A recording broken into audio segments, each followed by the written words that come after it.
Selamat datang di Kalosa Gadget.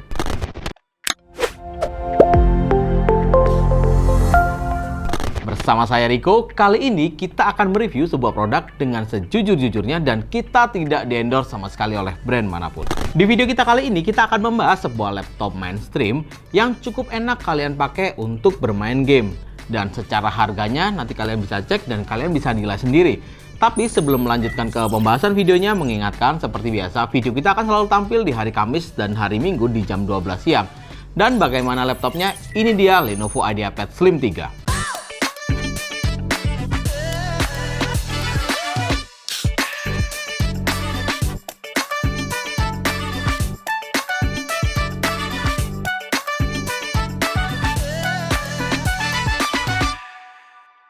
Di depan saya sudah terdapat Lenovo IdeaPad Slim 3 versi 15 inch yang menggunakan Intel Core i7 generasi ke-11 atau Intel Tiger Lake 1165G7, 4 core 8 thread dengan TDP di 28 watt. Serta fabrikasi seperti biasa di 10 nanometer Superfin Technology dan clock speed base-nya atau bawaannya di 2,8 hingga maksimal turbo boost-nya di 4,7 GHz. Untuk RAM-nya 8GB DDR4 3200 yang sayangnya sudah full dual channel. Jika kalian mau upgrade, kalian harus lepas 4GB dan pasang yang lebih besar 8GB menjadi 12GB. Untuk storage-nya 512 NVMe dan laptop ini ditenagai oleh 2 GPU seperti biasa Intel Iris Xe grafik dan dipadukan dengan Nvidia GeForce MX 450 2GB dengan 64 bit. Dan Lenovo membanderol laptopnya di angka 13.499.000 include garansi 2 tahun dan Office Home Student 2019. Untuk desainnya sendiri jujur saja saya sangat suka karena terkesan clean dan sangat simple. Di bagian punggung layar terdapat logo Lenovo di bagian pojok kanan atas seperti ini yang memang secara warna dia gradasi mirip sekali seperti Lenovo IdeaPad Gaming 3 ataupun Lenovo Legion. Untuk bahan yang digunakan, dia menggunakan plastik polikarbonat di keseluruhan bahannya dan dimensinya di 32,7 dikali 24,1 dan ketebalannya di 2 cm sehingga bobot yang dihasilkan untuk kelasan 15,6 inch ini cukup ringan di 1,6 kg. Untuk layarnya sendiri dia menggunakan resolusi Full HD dengan IPS panel di 15,6 inch dengan finishing anti glare. Untuk color gambutnya tidak bisa dikatakan tinggi atau cukup standar, sebenarnya di 45% NTSC atau setara dengan 62% sRGB. Dan tingkat kecerahannya di 300 nits serta refresh rate-nya standar pula di 60 Hz. Jadi untuk layar bisa dikatakan ini layar yang standar, nothing special. Setidaknya dia menggunakan Full HD dan IPS panel. Nah, untuk frame layarnya sendiri bisa dikatakan dia memiliki 4 sisi frame yang sangat tipis, terutama di bagian kanan dan di bagian kiri. Di atas terdapat webcam dengan resolusi 720p 30 frame per second atau 0,9 megapiksel yang secara kualitas sangat-sangat baik dan bisa dikatakan sedikit cukup di atas rata-rata jika dibandingkan dengan laptop mainstream lainnya. Turun ke bagian palm rest-nya, tombol power terpisah dari keyboardnya dan diletakkan di bagian pojok kanan atas. Dan keyboardnya sendiri merupakan full size keyboard dengan number pad sebelah kanan yang pastinya sangat cocok untuk kalian para akuntansi atau saat kalian menggunakan Excel. Dan keyboardnya merupakan backlit keyboard dengan dua level pengaturan pencahayaan yang dapat kalian atur menggunakan tombol function dan spasi. Untuk keyboardnya sendiri memiliki travel distance yang sangat baik dan travel key yang juga sangat pas sehingga sangat nyaman untuk kalian pakai mengetik. Dan keyboardnya memiliki build quality yang sangat-sangat baik, sangat mirip seperti Lenovo IdeaPad Gaming 3. Bisa dikatakan di kelasan laptop Lenovo IdeaPad Slim 3 ini merupakan keyboard yang sangat enak. Turun ke bagian touchpadnya, ukurannya cukup besar dan center terhadap spasi, serta touchpadnya sudah mendukung Windows Precision Driver. Di bagian pojok kanan bawah terdapat logo Lenovo gradasi mirip sekali seperti Lenovo IdeaPad Gaming 3. Sekarang kita beralih ke bagian portnya. Di sebelah kanan terdapat satu buah port USB Type-A 2.0 dan full size media reader serta Novo button. Di bagian kiri terdapat DC-in, satu buah port lagi USB Type-A 3.2 generasi yang pertama, HDMI, satu buah port USB Type-C 3.2 generasi yang pertama juga, dan combo jack audio. Lenovo tidak ketinggalan untuk menyertakan Lenovo Vantage untuk software pendukungnya, di mana pada Lenovo Vantage kalian dapat mengatur mengenai software, lalu power, kalian dapat atur mengenai powernya di performance, untuk intelligent cooling atau battery saving, dan terdapat pengaturan juga untuk flip to start, di mana kalian tidak perlu memencet tombol power untuk menyalakan Windows-nya, kalian cukup buka laptopnya dan laptop ini akan menyala. Dan terdapat pintasan untuk mengatur performance. Selain melalui Lenovo Vantage, kalian juga dapat menekan function dan Q untuk mengubah performance-nya.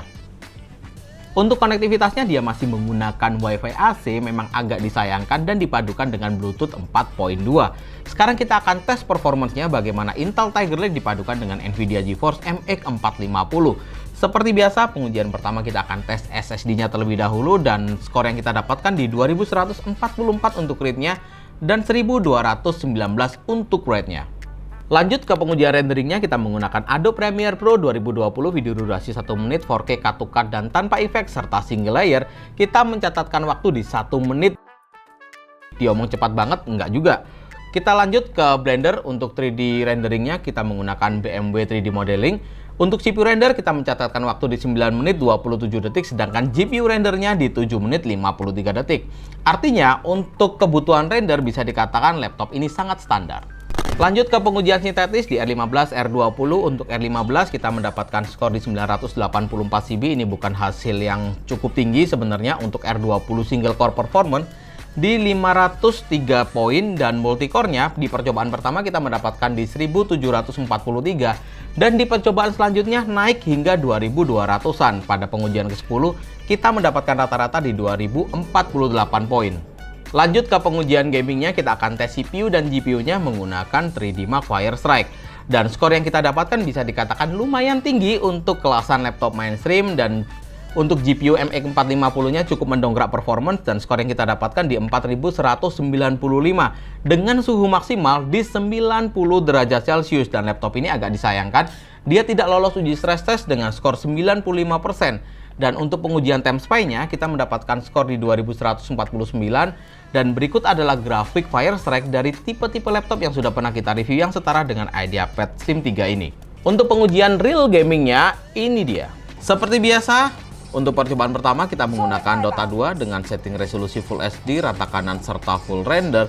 Dengan grafik mainstream seperti ini, kita mendapatkan FPS di atas 90 frame per second. Itu sudah sangat luar biasa.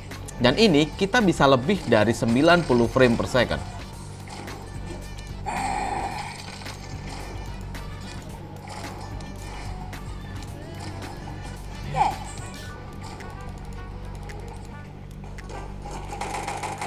Oke, game kedua kita menggunakan CSGO dengan setting resolusi Full HD seperti biasa dan grafik kita buat very high. Kita rata di angka sekitar 120 hingga 130 frame per second.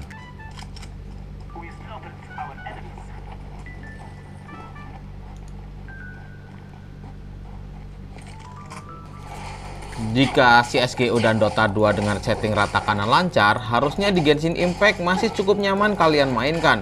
Dan terbukti dengan setting resolusi Full HD dan grafik kita buat high, kita masih mendapatkan di 40 hingga 45 frame per second. Kita akan turunkan untuk mendapatkan FPS yang lebih baik.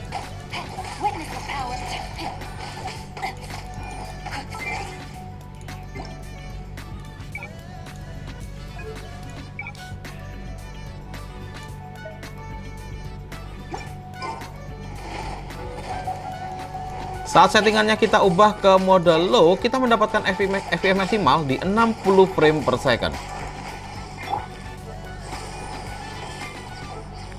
Absorption test. Stand clear. Absorption test. Swirl. Mark 2.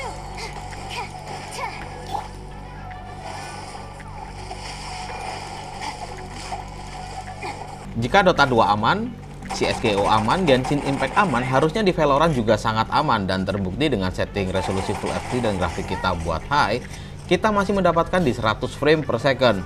Ini settingan yang cukup nyaman mengingat layarnya hanya di 60 Hz saja.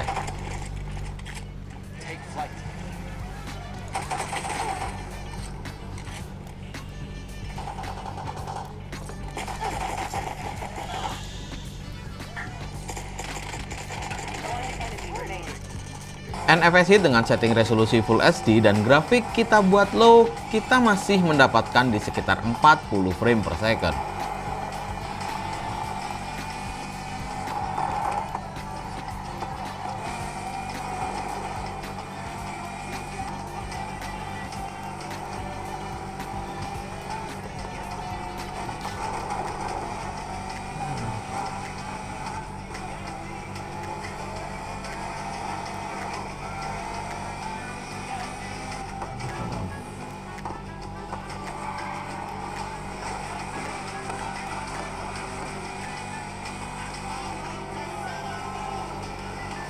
GTA 5 Full HD, tekstur kita buat normal, dan grafik kita buat ultra, kita masih mendapatkan di 40 hingga 50 frame per second.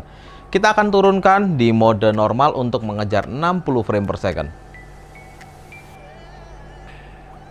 Nah, untuk setting normal, kita bisa mendapatkan di atas 60 frame per second. Jadi setting seperti ini, mengingat layarnya sekali lagi 60 Hz, paling enak dimainkan.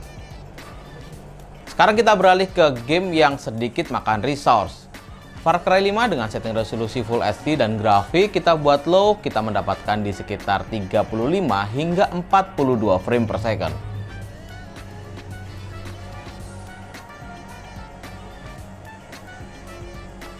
PES 2021 cukup aman kalian mainkan dengan spesifikasi seperti ini, dan terbukti kita mendapatkan FPS maksimal di 60 frame per second.